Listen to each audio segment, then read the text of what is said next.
Hej, i dag vil jeg gerne lave en video, der viser, hvordan man laver en alarm- og beredskabsregulering, og lidt om, hvordan den bruges.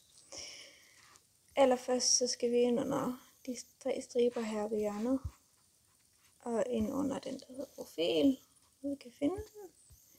Og så helt hernede, der ligger alarm- og beredskabsreguleringer. Herinde der er mange forskellige funktioner, eller flere forskellige funktioner. Der er oprette en alarm- og beredskabsregulering, så kan man lave en gruppe af sine køretøjer, og man kan gå ind og lave nye kategorier. Allerførst vil jeg gerne lige vise, hvordan man laver de her kategorier, og vise, hvordan man kan bruge dem. Herinde der er flere forskellige. Når vi laver de der alarm- og beredskabs- eller grupperne, så kan man gå ind og sætte dem i de forskellige grupper her. Den man gerne vil have til at stå først, der skal være det laveste sorteringstal, som er dem der står her. Og det der står herhen, det er det den vil komme til at hedde, når man skal finde den. Men jeg går tilbage til der hvor jeg var før, og det gør jeg ved at trykke herop. Så vil jeg også vise, hvordan I laver en gruppe, som er dem der. Vi går ind i den. Og kalder den noget. Jeg ved ikke lige, hvad jeg skal kalde den. Jeg plejer ikke at bruge de her grupper så meget, for jeg synes ikke, der er så meget smart i dem. Men jeg vil alligevel lige vise, hvordan den er. Så jeg kalder den bare gruppe.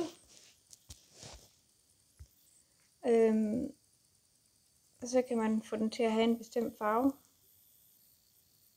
Jeg vil gerne have den der farve nu.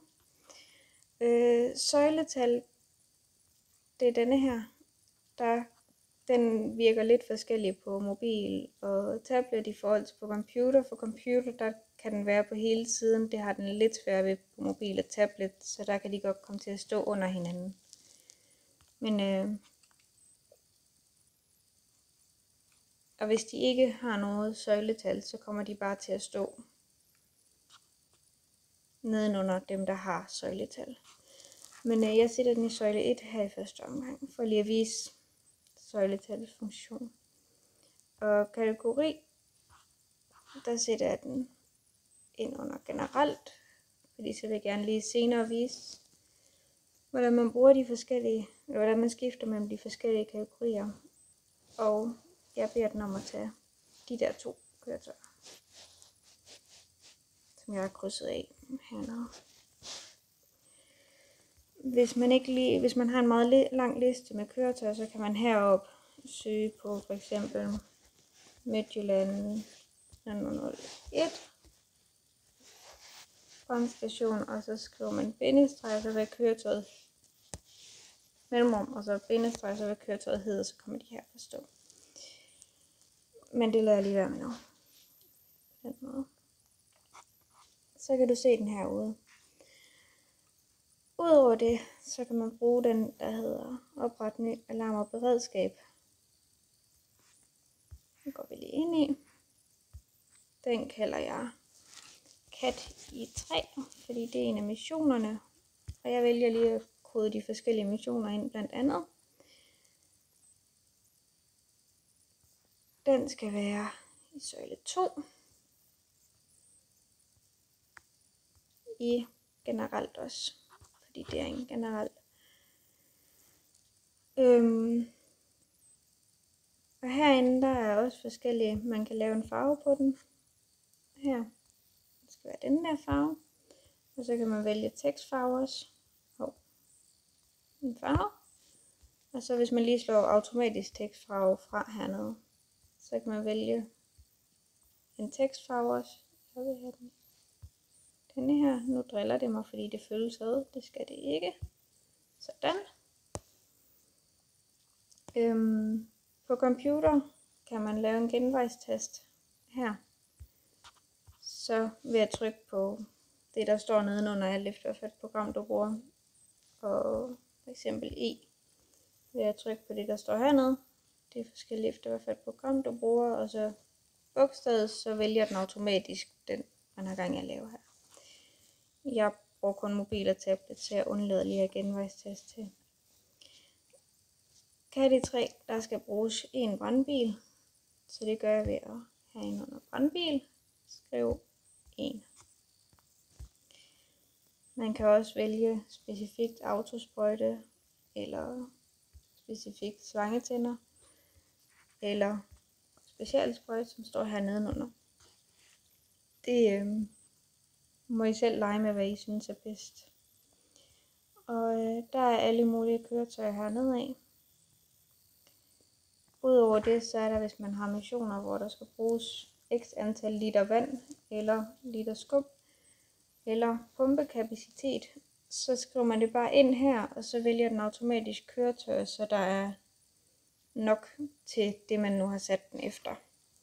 Om det er vand eller skum, eller så vælger den, så der er nok også opfra. Så det er dem, der er tættest på som udgangspunkt. Og det samme inden under de andre kategorier her, der kan man også vælge. Og politibiler, der er både her, hvor du kan vælge, så vælger den nærmeste patruljevogn eller politimotorcykel. Og her, der vælger den nærmeste AKS, om det er en panteret mandskabsvogn eller en patruljevogn, så vælger den der er tættest på. Og de andre kategorier herhen af, det kan man selv regne ud, hvad for nogle køretøjer det er. Men jeg trykker gem, og så kommer den til at stå her ved siden af. Fordi den er blevet sat i søjle 2. Jeg vil også lige vise, så vi har flere kategorier, så jeg laver lige en, der hedder en manglende billet. For at vise hvordan, og den skal jo ind under politi.